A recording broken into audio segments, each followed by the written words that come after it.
Well, it's rather unfortunate, but June 3 disaster is still in the shadows. That's the warning from the Bureau of Public Safety as the country marks 7 years since the deadly fire and flood disaster happened in Accra. The inferno left more than 150 persons dead and many others missing. Victims continue to face difficulties, while my colleague Samuel Kojo earlier today has been speaking to some of the victims who are calling for compensation.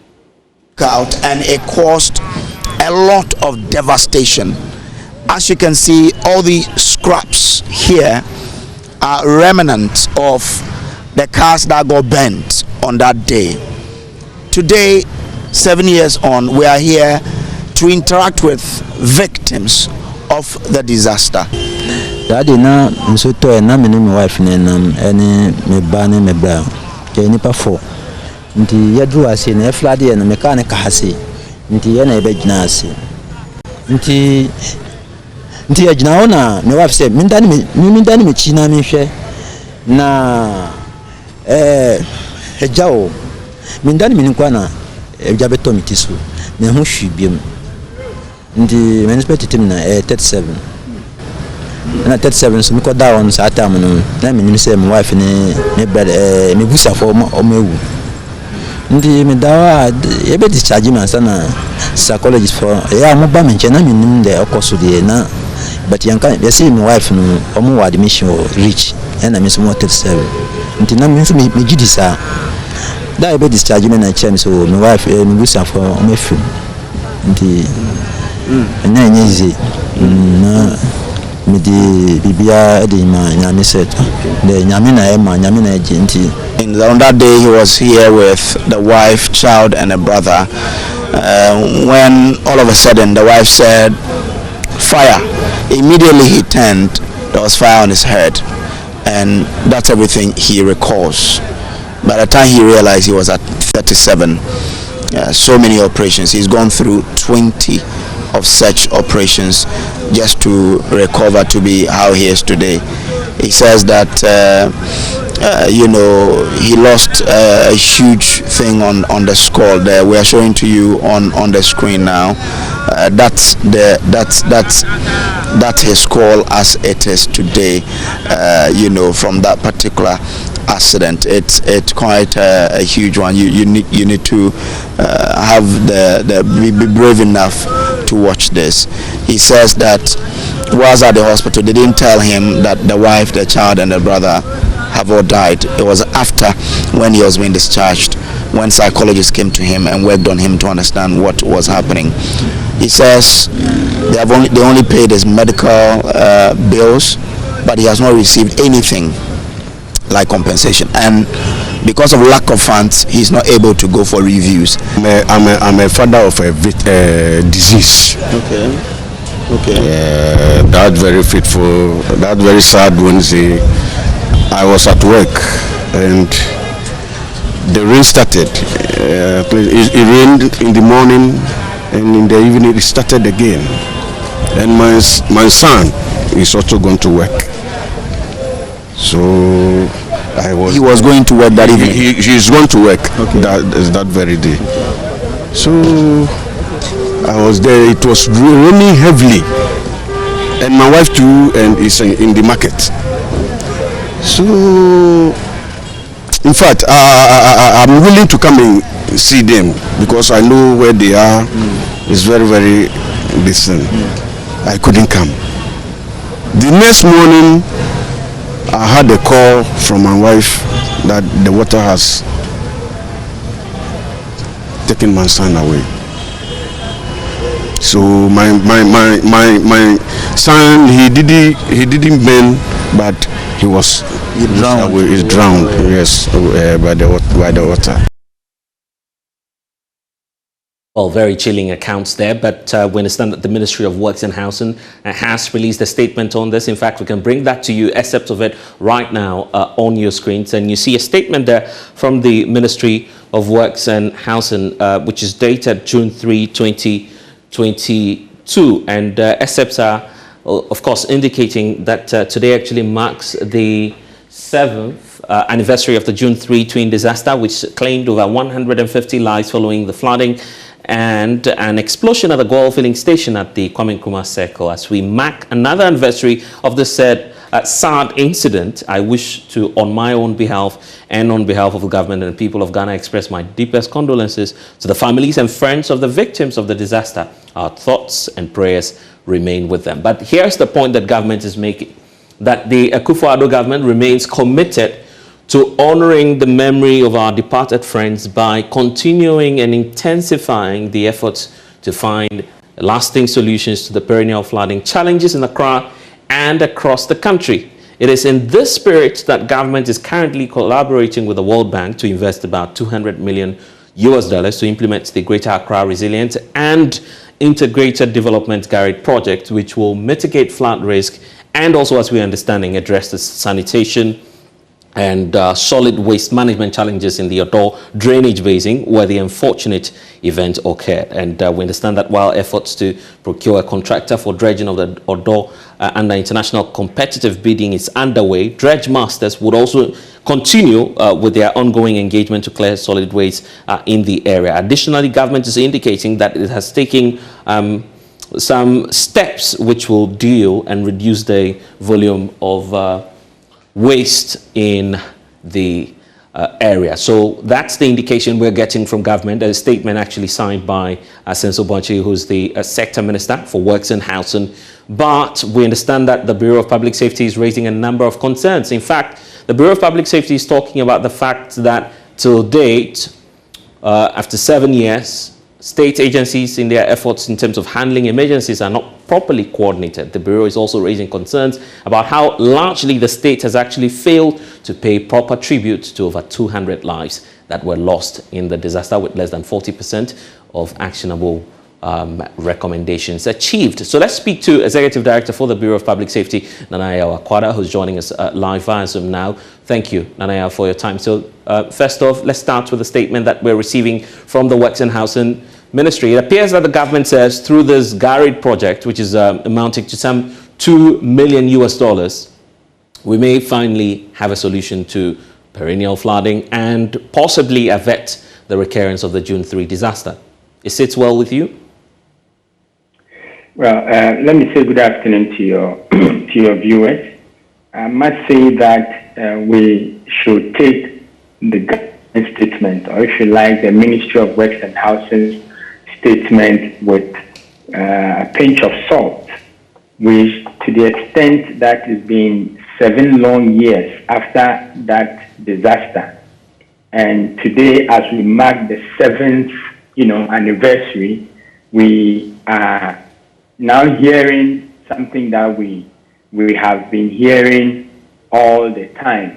Those things now have been rehashed and presented to us, should not give us any hope. We should actually hold their feet to fire until what must be done is done.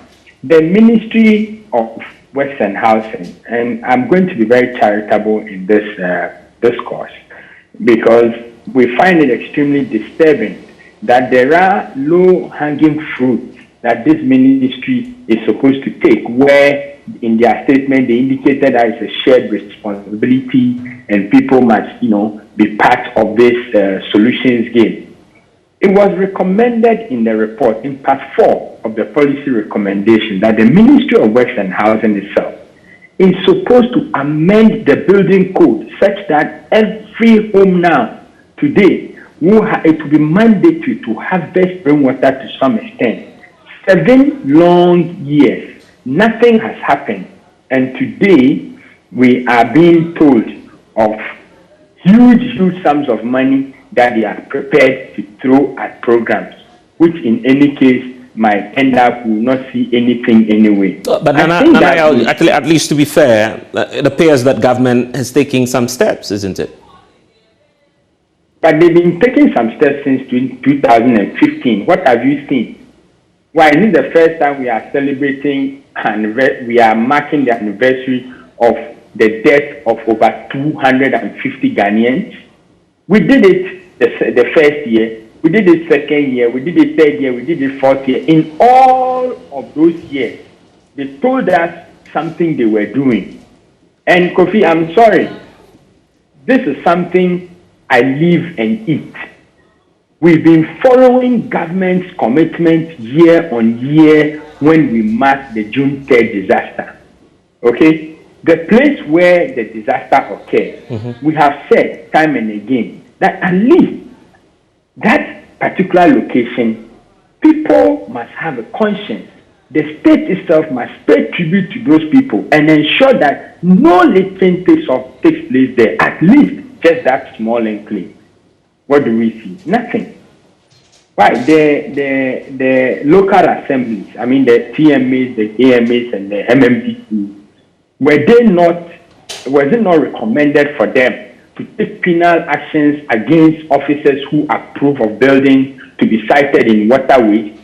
7 long years, we have the president only 2 weeks ago issuing an order for MMDCs to go out and break all buildings in waterways. Who approve of those buildings to be sited in those places? Yeah, but you do agree that this is a compounded problem, a problem that this government, for instance, is faced with. So if you have such a directive coming through from the president, I guess it's not necessarily a late response as you would want to describe it. Well, Kofi, I'm sorry once again. It is a very, very late response. Let the president fire all his MMDCs and replace them. And let's see what happens in our country next year at the rainy season. Just because of flooding. Let the president fire all MMDCs in areas where flooding occurred as a result of buildings in waterways, as a result of indiscriminate littering of plastic waste, and see what happens in our country. That is what we are talking about. And so we look, the lives of over 200 Ghanaians going with the lives of many more, changed forever, as you were showing some on TV. You think this is a matter that we should pay lip service to? You think this is a matter that we should just issue press statements with flamboyant, fantastic plans and intentions? We must lace our boots and fix the problem on the ground. That is how simple it is. And what's striking is that right. And what's striking is that from your outfit, the Bureau of Public Safety, you're of the view that, in fact, June 3 is still in the shadows. Then you go to point to how, for instance, the emergency services are not well coordinated in dealing with such a matter if it comes up again. That's dangerous to us, isn't it? It is, and that is why I'm very passionate about this. It is. When disasters happen, you have NADMO going, you have ambulance going, you have police going, and sometimes the coordination is poor.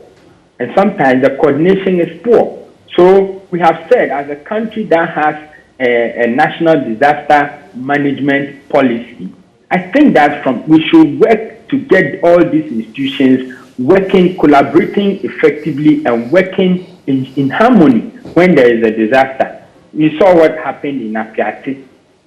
We saw what happened during the atomic explosion. We saw Takrady and several others. The coordination has not been very well organized. And I think that we have not learned largely from the incidents of June 3rd.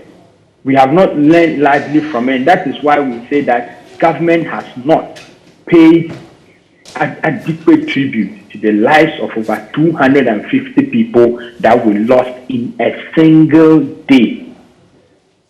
But then the issue about compensation, is that what we should be focusing on right now? Or perhaps there should be another priority as we speak?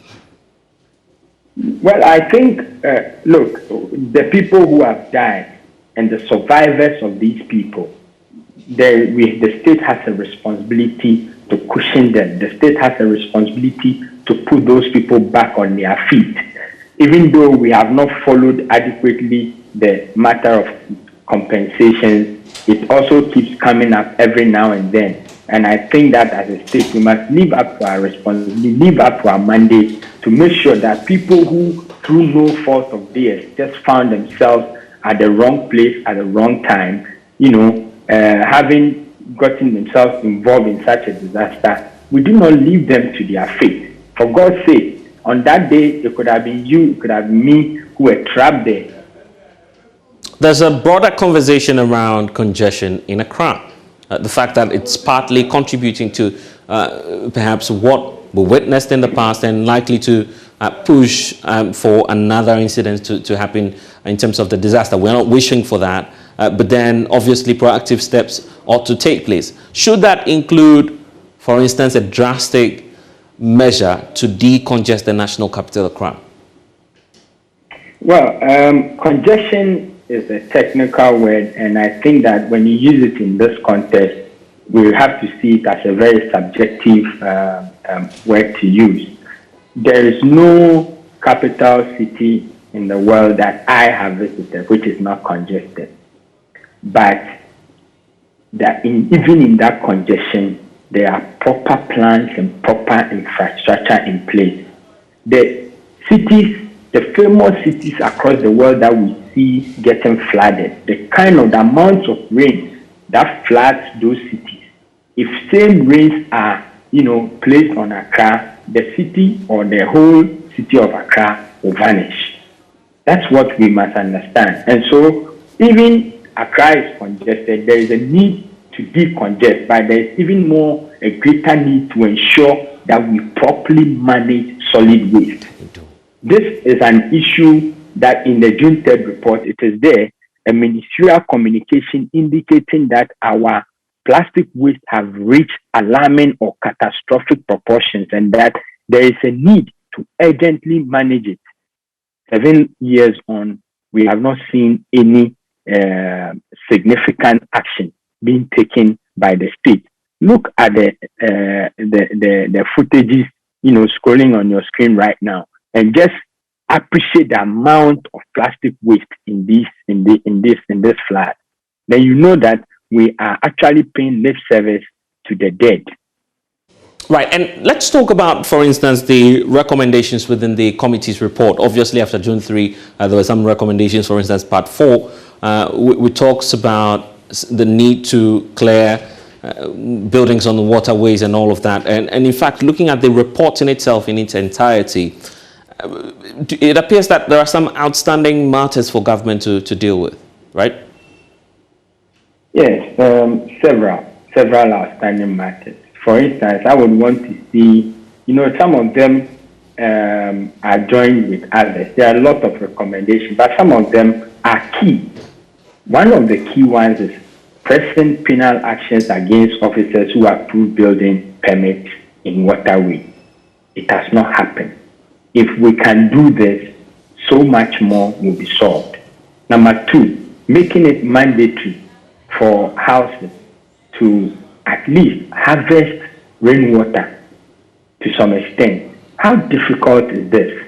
We have not done this because this one, we don't need money from the World Bank to do this, but we have not done it. Solid waste management. I think that in recent times, under the leadership of the current, Mr. Korte, the AMA chief, he's doing something in his part. But that problem, the flooding problem, is not just in Accra. It is in most parts of Ghana. So the kind of actions that he's taking, we want to see that replicated across the country. Okay? EPA, NPA, Land Use and Spatial Planning Authority, all these regulators in charge of, approving for filling stations and, gas filling stations and things to be sited.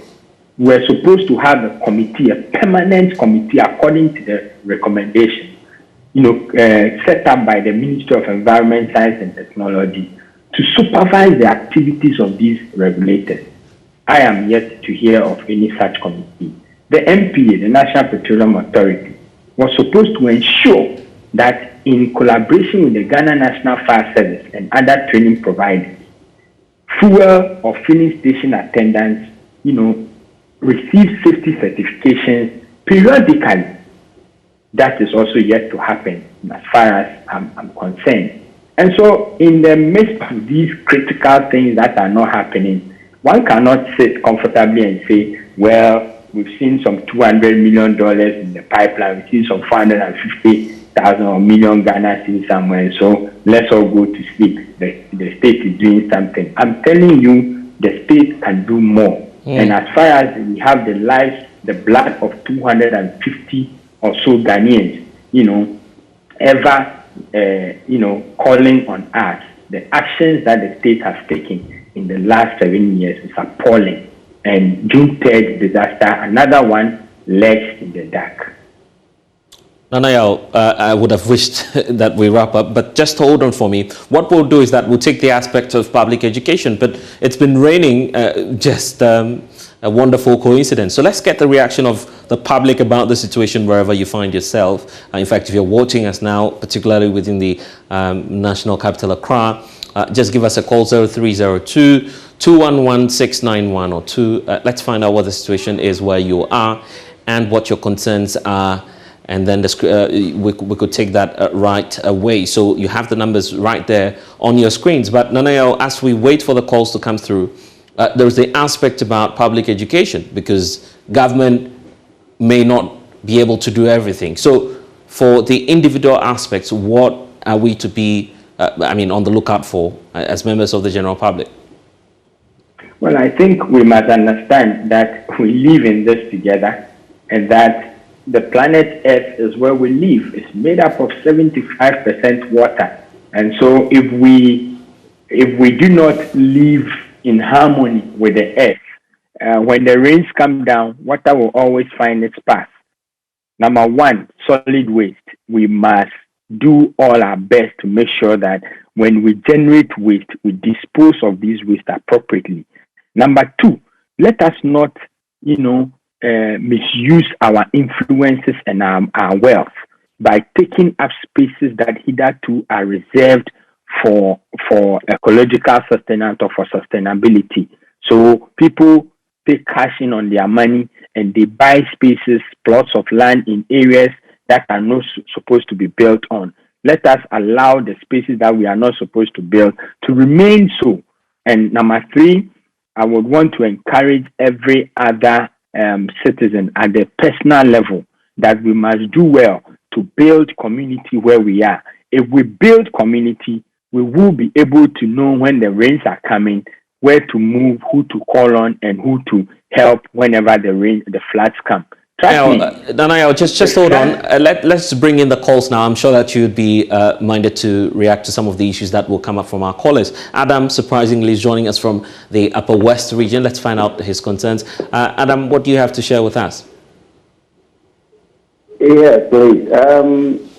This water lock, I don't know whether some people intentionally build the place or I don't know. But looking at this, they're not supposed to know where the water is passing. Sometimes from the culverts that they are making, the new culverts that are doing, they should give a directive to the water that where the water is supposed to pass, so that they'll give a way for the water to pass, leaving where the buildings are.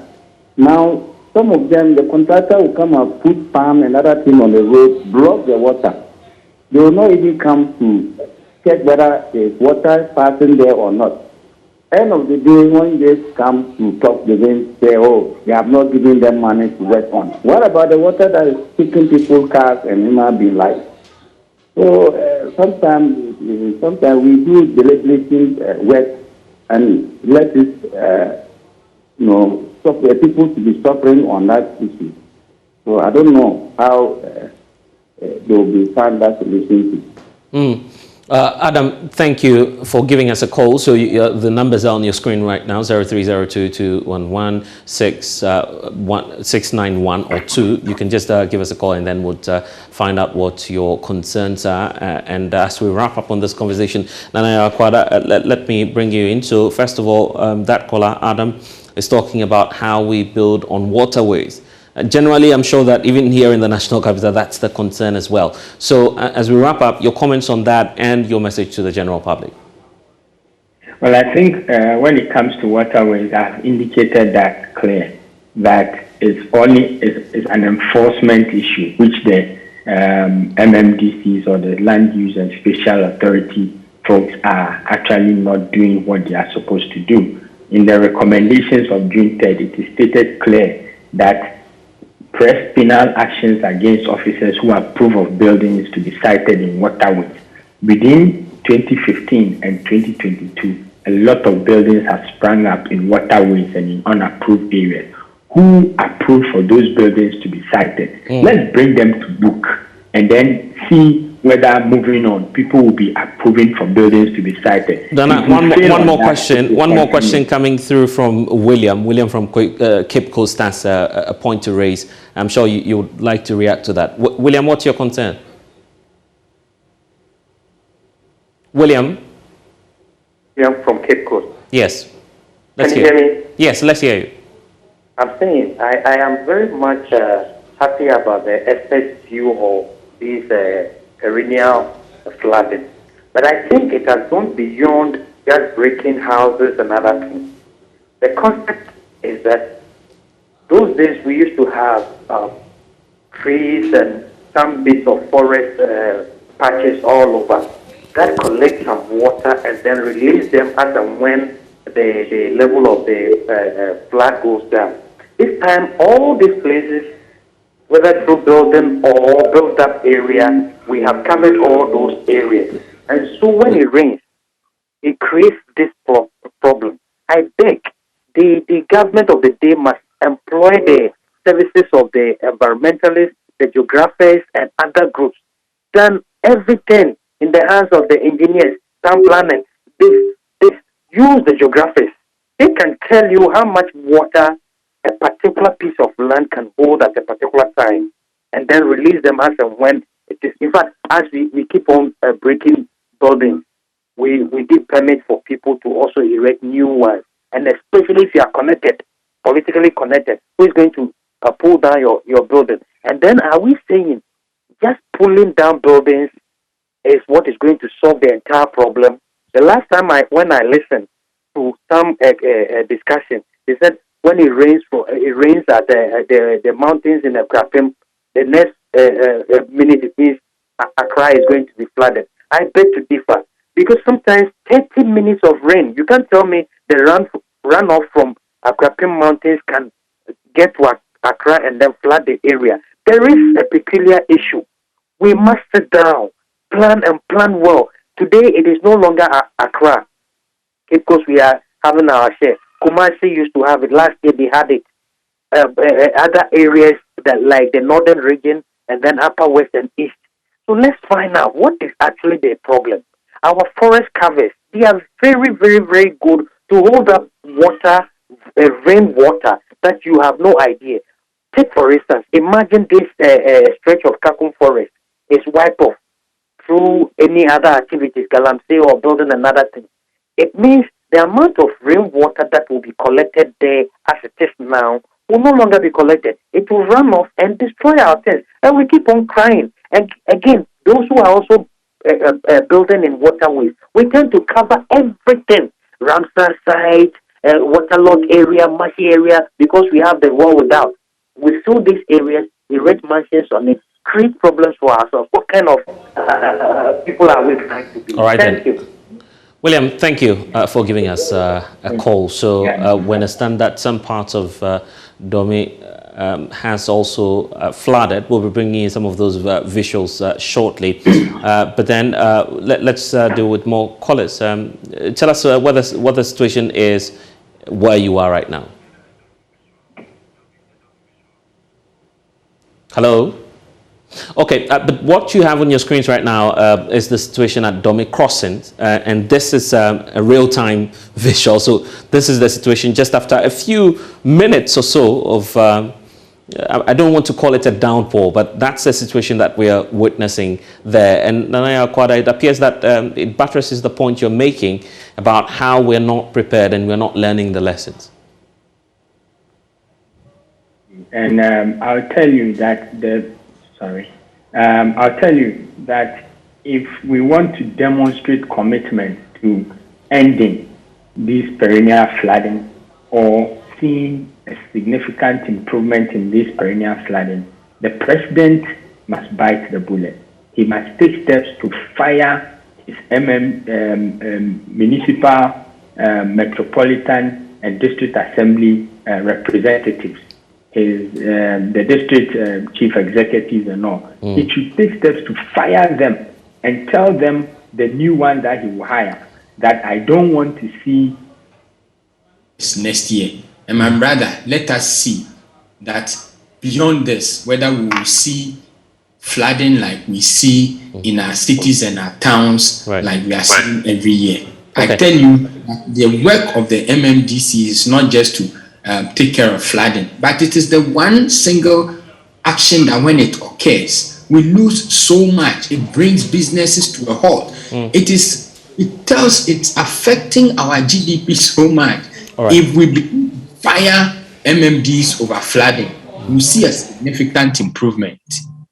Nana Akoda, I'm grateful for your time. So let's wrap up with this last two calls that we have. Haruna is from Haruna, what's the situation where you are? What I can say is that the politicians are our problem. They don't have the political will to do what is right. They will see a building strengthen up in the valley, like take water, and they cannot do anything. They have the power to demolish it, to stop them, but they will not do it because they will go back to them for vote. And you will use this to kill someone. A lot of people will lose their lives because of your vote. I don't know how to describe it, but they should act in their work, do what is right for all of us. If not, we are saying everything, you do everything, but it will never stop.